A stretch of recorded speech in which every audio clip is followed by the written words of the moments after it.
வணக்கம் தேர்வலர்களே. இன்றைய நடப்பு நிகழ்வுகள் விளக்க பகுதிக்கு உங்களை வரவேற்கிறேன்.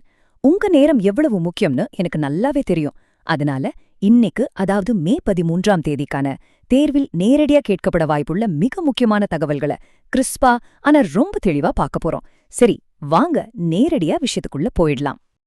இன்னைக்கு நம்ம பார்க்க போற தலைப்புகள், முதலாவதா டிஎன்பிஎஸ்சி முக்கிய துளிகள், அடுத்து தமிழ்நாடு மாநிலச் செய்திகள், அப்புறம் தேசிய செய்திகள், மாநில முன்முயற்சிகள், கடைசியா உலகச் செய்திகள் மற்றும் முக்கிய தினங்கள். உங்க மைண்ட்ல ஒரு ஸ்ட்ரக்சரா இதை செட் பண்ணிக்கோங்க. ரிவிஷன் பண்ண ரொம்ப ஈஸியா இருக்கும். ஓகே, முதலாவது பகுதிக்குள்ள போயிடலாம். டிஎன்பிஎஸ்சி முக்கிய துளிகள். இது எல்லாமே டைரக்டட், அதாவது அதிக மதிப்பெண் தரக்கூடிய தகவல்கள்.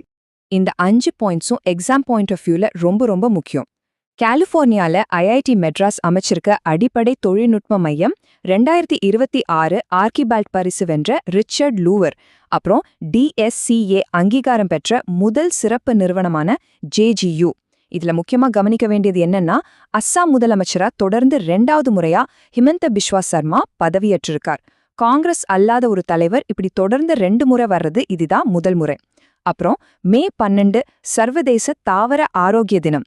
இதோட theme plant biosecurity for food security. இந்த தீம் அப்படியே நோட் பண்ணிக்கோங்க, ரொம்ப முக்கியம். அடுத்ததா பகுதி 2க்கு போகலாம். நம்ம தமிழ்நாட்டோட மாநில செய்திகள், குறிப்பா சட்டமன்ற நிகழ்வுகளை பார்ப்போம். இதுல இருந்து கண்டிப்பா கேள்விகளை எதிர்பார்க்கலாம். 17வது சட்டமன்ற உறுப்பினர்கள் 2026 மே 11 அன்னைக்கு பதவியேற்றாங்க. இதுல எக்ஸாமினர்ஸ் எங்க ட்விஸ்ட் வைப்பாங்க தெரியுமா? அந்த தேதிகள், பெயர்கள், அப்புறம் எண்கள்ல தான். தற்காலிக சபாநாயகரா எம்.வி. கருப்பையா செயல்பட்டார். அவருக்கு பதவி பிரமாணம் செஞ்சு வச்சது நம்ம ஆளுநர் ராஜேந்திர விஸ்வநாத் அர்லேக்கர். இன்னொரு முக்கியமான அப்டேட் என்னன்னா, முதலமைச்சர் விஜய் அவர்கள் தன்னோட திருச்சி கிழக்கு தொகுதியை ராஜினாமா செஞ்சதுனால இப்போ சட்டமன்றத்தோட பலம் 233ஆக மாறியிருக்கு. இந்த 233ங்கிற நம்பரை மைண்ட்ல நல்லா ஃபிக்ஸ் பண்ணிக்கோங்க. சட்டப்பேரவையில எம்எல்ஏக்கள் பதவியேற்கும் இந்த நிகழ்வை கொஞ்சம் பாருங்க. ஒரு தற்காலிக சபாநாயகர் எப்படி செயல்படுறார் அப்படிங்கறத இந்த காட்சி மூலமா உங்க நினைவுல நிறுத்திக்கோங்க. விஷுவலா பார்க்கும்போது அந்த பேர் உங்களுக்கு மறக்கவே மறக்காது. சரி, இந்த தற்காலிக சபாநாயகர், அதாவது புரோட்டம் ஸ்பீக்கர்னா யாரு? புரோட்டம் அப்படிங்கிறது ஒரு லத்தீன் வார்த்தை. அதுக்கு தற்காலிகத்திற்குன்னு அர்த்தம். சபையில அதிக முறை தேர்ந்தெடுக்கப்பட்ட மூத்த உறுப்பினரைத்தான் இந்த பதவிக்கு தேர்ந்தெடுப்பாங்க. ஆனா இது வெறும் மரபுதானே தவிர கட்டாயமான சட்ட விதி கிடையாது. இதை நல்லா புரிஞ்சுக்கோங்க. எக்ஸாம்ல கூற்றுக்காரண கேள்விகள்ல இதை வச்சு உங்களை ஈஸியா கன்ஃபியூஸ் பண்ணுவாங்க. அடுத்ததா தமிழக அரசு பெண்களின் பாதுகாப்பிற்காக உருவாக்கியிருக்க சிங்கப்பெண் சிறப்பு அதிரடிப்படை. இதுல நீங்க நோட் பண்ண வேண்டியது 2 விஷயங்கள் தான். ஒன்னு, இந்த படை ஒரு ஐஜிபி, அதாவது காவல்துறை தலைவர் தலைமையில செயல்படுது. 2வது, இதுல உள்ள உறுப்பினர்களின் எண்ணிக்கை 36. இந்த மாதிரி குறிப்பிட்ட ரேங்க், எண்கள் எல்லாம் எக்ஸாம்ல அடிக்கடி கேட்கப்படுற ஏரியா. அடுத்து நாம பார்க்க போறது பகுதி 3. மாநில செய்திகள்ல இருந்து தேசிய லெவலுக்கு போக போறோம். தேசிய அளவிலான முக்கிய ஆலோசனைகள், சட்ட திருத்தங்களை பார்ப்போம். பிரதமரோட இந்த 10 அம்ச ஆலோசனைகளை கொஞ்சம் கவனிங்க.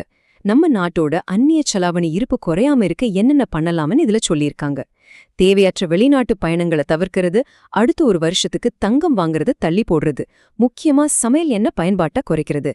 இதெல்லாம் ரொம்பவே கிரிட்டிக்கலான பொருளாதார முன்னெச்சரிக்கை நடவடிக்கைகள். 38. இந்த நம்பரை இப்போவே உங்க நோட்ல பெரியதா எழுதி வச்சுக்கோங்க. இது சாதாரண நம்பர் இல்ல, இதுதான் உச்சநீதிமன்ற நீதிபதிகளின் புதிய மொத்த எண்ணிக்கை. இதுல தலைமை நீதிபதியும் அடங்குவார் அப்படிங்கறத மறந்துடாதீங்க. மத்திய அமைச்சரவை இந்த உச்சநீதிமன்ற திருத்த மசோதா 2026க்கு ஒப்புதல் அளிச்சிருக்காங்க. இது 1956ஆம் ஆண்டு சட்டத்தை திருத்துது. இதுக்கு பின்னாடி இருக்கிற முக்கிய காரணம் என்ன தெரியுமா? இப்போ நிலுவையில இருக்கிற 92,000க்கும் மேற்பட்ட வழக்குகளை விரைவா முடிக்கணும் அப்படிங்கிறதுக்காக தான் இந்த அதிரடி முடிவு. இது பாலிட்டி சிலபஸ்ல ரொம்பவே முக்கியமான பாயிண்ட். இந்திய அரசியல் அமைப்போட சரத்து 124(1) நோட் பண்ணிக்கோங்க. உச்ச நீதிமன்ற நீதிபதிகளோட எண்ணிக்கைய ஒரு சட்டம் மூலமா அதிகரிக்க நாடாளுமன்றத்துக்கு அதிகாரம் தர்றது இந்த சரத்து தான். பாலிட்டியை பொறுத்த வரைக்கும் இந்த மாதிரி ஆர்டிகிள்ஸ ஃபிங்கர் டிப்ஸ்ல வச்சிருக்கணும். நடப்பு நிகழ்வுகளை படிக்கிறப்போ அதோட பேக்ரவுண்ட் ஹிஸ்டரியும் ரொம்ப முக்கியம். இந்த டைம்லைனை பாருங்க. 1956ல ஆரம்பிச்சு 1960, 1977, 1986ன்னு பல தடவை நீதிபதிகளின் எண்ணிக்கைய அதிகரிச்சிருக்காங்க. கடைசியா 2009ல உயர்த்தினாங்க. அதுக்கப்புறம் இப்போ 2026ல இந்த மாபெரும் மாற்றம் நடக்குது. அடுத்ததா பகுதி 4. மத்த மாநிலங்களோட முக்கிய முன்முயற்சிகளை பத்தி பாப்போம். பொறுத்துக மாதிரி கேள்விகள்ல இந்த ஏரியா ரொம்பவே கை கொடுக்கும். குறிப்பா டெல்லி, ஒடிஷா, ஜார்க்கண்ட் மாநிலங்களை பத்தி பார்க்கலாம். டெல்லின்னு சொன்னாலே நமக்கு முதல்ல ஞாபகத்துக்கு வர்றது காற்று மாசு தான். அத கட்டுப்படுத்த டெல்லி மாசு கட்டுப்பாட்டு வாரியம் கொண்டு வந்த ஒரு சூப்பர் திட்டம் தான் ரோட் ராடார். MCD 311 செயலி மூலமா இத ஜியோ டேக் செஞ்சு ஒவ்வொரு மாசமும் சுமார் 18,000 கிலோமீட்டர் சாலைகளை ரியல் டைமா மானிட்டர் பண்றாங்க. இந்த டேபிள அப்படியே ஒரு மென்டல் ஸ்கிரீன்ஷாட் எடுத்துக்கோங்க.